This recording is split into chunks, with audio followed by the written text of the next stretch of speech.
بسم الله الرحمن الرحيم رب زدني علما. So now the next thing we'll be moving on with understanding the dynamic routing overview or the dynamic routing protocols. Like in the previous sections, we have discussed about the different types of routing, especially we talked about the static routing. Now the main thing in the static routing is we need to manually add the route for each and every destination. So which means we need to go to each and every router. We have to add a route saying that IP route, destination network ID, let's say 192.168.2.network, destination subnet mask, let's say 255.255.255.0, and we have to give the next hop address. Let's say 10.002, that is the next hop address. So we'll try to see why dynamic routing is more preferred over the static routing, because most of the time, as I said, dynamic routing is the most preferred routing in general. We'll try to see what are the advantages and why we prefer over the static routings.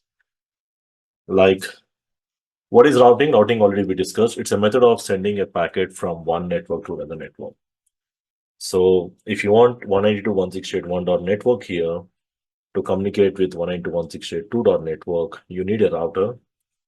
And that router by default do not know any information about the other networks. So we need to tell the router that, hello router, if any packet come from 192.168.2.network, you have to send it to this side. So now there are two options to tell. Either I can go to the router and I can do it manually. That's what we covered in the static routing, where we can manually add the route for each and every destination. There is one option, which we have covered in the previous section. Now, the most common option is a dynamic routing, or I can automatically learn information about the other networks without a manual configuration. So that is what dynamic routing. So in the dynamic routing, the router is going to learn about any other networks, which means as per my topology or as per my labs, what we did, the router one must have information about 192.168.2.network and 192.168.3.network on the remote networks. So the router one will automatically learn about this information. So there is a possibility that the router one automatically learn this information about any non-attached networks. Non-attached means remote networks. Similar way, the router 2 also knows about other networks. Router 3 also knows about other networks. Okay, so you can either do this manually, which we did in the previous section, or we can say like this can also be learned through dynamic routing. So with the help of dynamic routing, we can also configure these things as well. Okay, so let's try to see what are the advantages of using the dynamic routing compared to the static routing. So in the case of dynamic routing, there is no need to manually configure the route.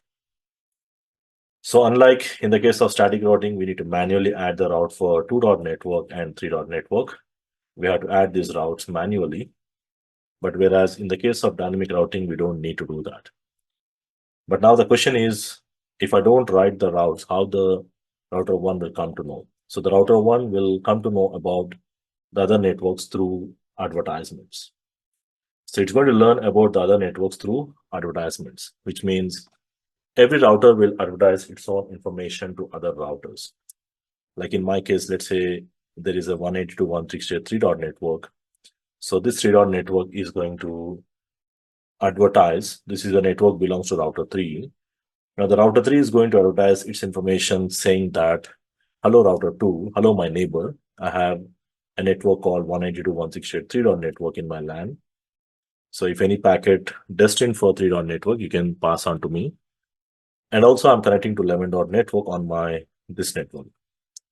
So this information will be passed on to the router 2.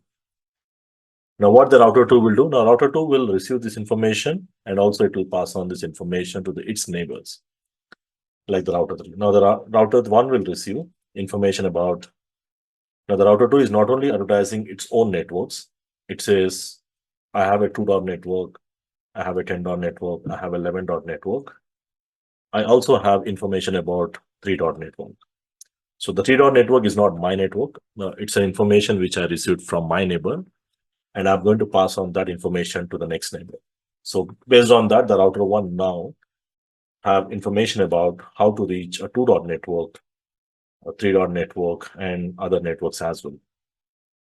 So in the dynamic routing protocols, the main thing they are going to learn about the other network information through advertisements. Just like a simple example, any product launches in the market, people will come to know through advertisements. Similarly, here also, every router is going to advertise its own information or whatever the learned information, it will pass on to other neighbors. So it will receive from one neighbor and it will pass on that information to the other neighbors.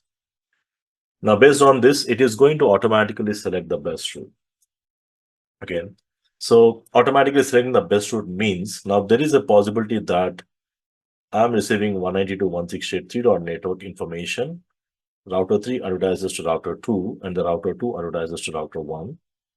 So the router 1 learns about 3 network. I can go via router 2, whatever the next hop address, it will write in the routing table. And there is a possibility that to reach the same network, let's say, assume that there is one more router here, router 4, connecting to router 5, and the router 5 is again connecting to router 1. Just assume we have one more connection. So there is always a possibility that you learn the information not only from one single side. So when you have multiple paths, you receive the same information from router 3 to 4, 4 to 5, and then 4 to 1. So which means the router 1 is going to learn the same network information. You can go via router 5.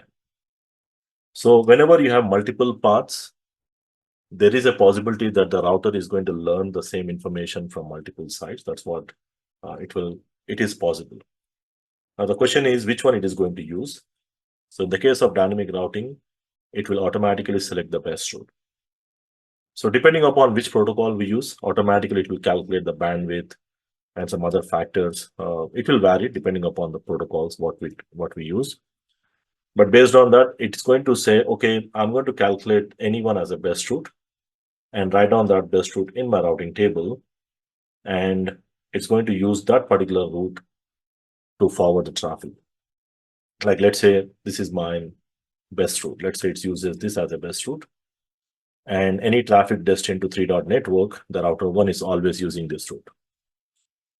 So how it will do, again, we will be discussing more on this when we get into individual protocols, like OSPF uses a different option, EHRP uses different option, RIP uses different. So every protocol behavior is different in terms of calculation.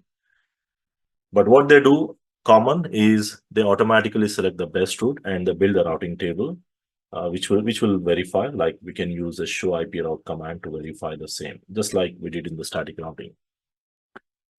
Now, what if? Now, there is one more thing, automatically select the best route. The next thing is automatically topology changes dynamically, which means there is always a possibility that this is my best route. So whenever the router 1 has to send a packet to 3 network, it is using via router 2. And there is a possibility that this interface may go down. There is some problem. Maybe the interface goes down or some problem on this side. So no need to worry, automatically it will change the best route from this side. So whenever any changes occurs, let's say whatever the best route is calculated that is down, then no problem, it is going to automatically use the other route, the second route, whichever is available, if you have. And if that best route goes down again, if you have third route, it will use the third route automatically. So the topology changes dynamically means whenever any new best route comes up, it will use that one. Or if the existing best route goes down, it will automatically use the second best route automatically. So that is what we call it as topology changes. And the good thing about this is you don't need to know the destination network. Just like in the case of static routing, we need to write a static route saying that to go to this network, to this subnet mask, you have to use the next hop. So you don't need to write this route. You don't need to know each and every network, because practically in the production network, there are hundreds of sites. It's not possible for you to know each and every network, each and every route. So automatically you're going to learn the information. So that's the reason you don't need to bother about the destination networks. What is the next hop? These all will be calculated automatically. So which makes the dynamic routing is much more scalable, applicable for large organizations especially when you have hundreds of routers or even more than hundreds of routers. What is possible is, you can just go with the dynamic routing and establish the communication. Because if you have seen static routing, when we configured with two routers, it was easier. But once you add three routers, you will see more commands we need to add. And when you just add hundreds of routers, it's not possible to use a static routing. But whereas the dynamic routing is something much more scalable, and that's what we call it as a scalable, applicable for the large organizations. So 99% of the time, you will see the dynamic routing is used. And inside the dynamic routing, again, there are different protocols. Every protocol works slightly different from each other. So, and the good thing is you don't need to really do much of the work. Once you configure the protocol, once you configure the advertisements, it will do automatically. You don't need to find the next hop. You don't need to find the destination network IDs. So majority of the routes, the best routes, everything is calculated dynamically. Okay, so that's the reason we generally use always dynamic routing. And dynamic routing is more important than the static routing because static routing is very less used. Of course, we use a default routing for internet and other unknown destinations. But majority of the communication between your branch offices, we will be using dynamic routing. So at the backend, again, there are specific protocols like OSPF, EHRP. Individual protocols are there, RAP protocol, BGP protocol. So these are all different protocols, routing protocols, which can be used for establishing or communicating or making sure that the routing works. Every protocol works differently. You may not use all, each protocol used in different scenarios. Again, as we get into more into the dynamic routing, we'll talk about more on individual protocols and how they work and their behaviors.